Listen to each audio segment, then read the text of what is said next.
Assalamu alaikum, bonjour à toi, bienvenue dans cet épisode spécial de Nippocast. Aujourd'hui, on va se poser une question simple mais puissante. Et si l'Afrique n'avait jamais été colonisée? Et si nos ancêtres n'avaient jamais été réduits en esclavage? Pas pour fuir la réalité, mais pour imaginer, réparer, reconstruire. Ce que tu vas entendre maintenant, c'est un dialogue, une conversation entre deux voix, une historienne, un entrepreneur, deux générations. Ils ne racontent pas juste le passé, ils rêvent un futur qu'on peut encore écrire. Installe-toi, écoute et surtout, ressens. Imaginez un instant, l'Afrique possédait l'équivalent de la Silicon Valley il y a plus de 800 ans, avec Tombouctou comme épicentre du savoir mondial.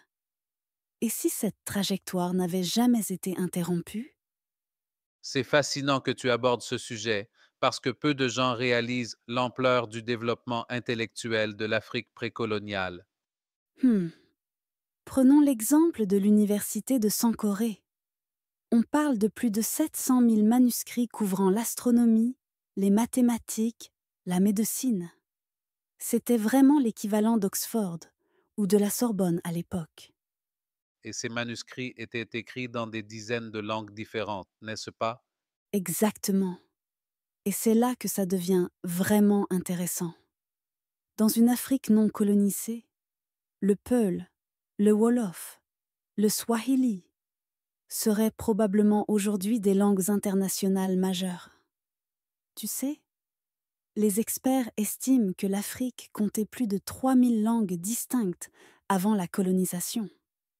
Donc en fait, on aurait eu une sorte de Silicon Valley multilingue médiéval, avec des innovations qui se seraient développées de manière organique. Oh, et pas seulement ça. Les recherches montrent que le royaume du Bénin maîtrisait déjà la métallurgie à un niveau supérieur à celui de l'Europe au XVe siècle. Leur technique de fonte du bronze était si avancée que les Européens n'ont jamais réussi à les reproduire. Hmm. Et comment imagines-tu que cette expertise se serait développée jusqu'à aujourd'hui? Eh bien, regarde les systèmes d'irrigation du royaume du Ghana. Ils avaient développé des techniques permettant de cultiver en plein désert. Aujourd'hui, ces mêmes principes auraient pu évoluer vers des solutions innovantes pour lutter contre le changement climatique. C'est comme si on avait eu une approche totalement différente du développement technologique. Exactement.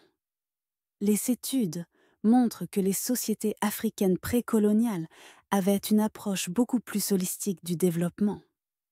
Par exemple, les Dogons avaient des connaissances astronomiques si précises qu'ils avaient déjà identifié l'étoile Sirius B, invisible à l'œil nu. Donc on aurait potentiellement eu une forme de modernité très différente de celle qu'on connaît aujourd'hui. Tu sais, les recherches récentes suggèrent que l'Afrique précoloniale avait déjà établi des réseaux commerciaux s'étendant jusqu'en Chine. On a retrouvé des pièces de monnaie du royaume d'Aksum en Inde et en Arabie. C'est fascinant de voir comment ces connexions commerciales auraient pu évoluer sans interruption coloniale. Et parlons un peu de la médecine. Les guérisseurs africains avaient identifié les propriétés de plus de 4000 plantes médicinales. Aujourd'hui, environ 25% des médicaments modernes sont dérivés de plantes découvertes grâce aux connaissances traditionnelles africaines. Donc en fait, on aurait pu avoir une fusion entre médecine traditionnelle et moderne beaucoup plus tôt. Bien sûr. Et ce qui est encore plus intéressant, c'est que les systèmes politiques traditionnels africains incluaient souvent des formes de démocratie participative. Le royaume Ashanti, par exemple, avait un système de check and balance plus sophistiqué que de nombreuses monarchies européennes. Comment ces systèmes politiques auraient-ils évolué selon toi? Les historiens estiment qu'on aurait probablement vu émerger une forme d'union africaine naturelle basée sur les alliances traditionnelles. Les recherches montrent que plus de 60% des frontières précoloniales étaient déjà établies sur des bases ethniques et culturelles cohérentes. Tout cela nous montre vraiment une autre vision possible du progrès et du développement. Et tu sais ce qui est le plus important? Ces connaissances ne sont pas perdues. Plus de 300 000 manuscrits de Tombouctou ont été préservés. Des chercheurs travaillent actuellement à les numériser et à les étudier. Donc, en fin de compte, cette histoire alternative nous aide à imaginer un futur différent. Exactement. Comme le disent de nombreux historiens, comprendre ce passé alternatif nous permet de construire un avenir qui intègre le meilleur des traditions africaines avec les innovations modernes.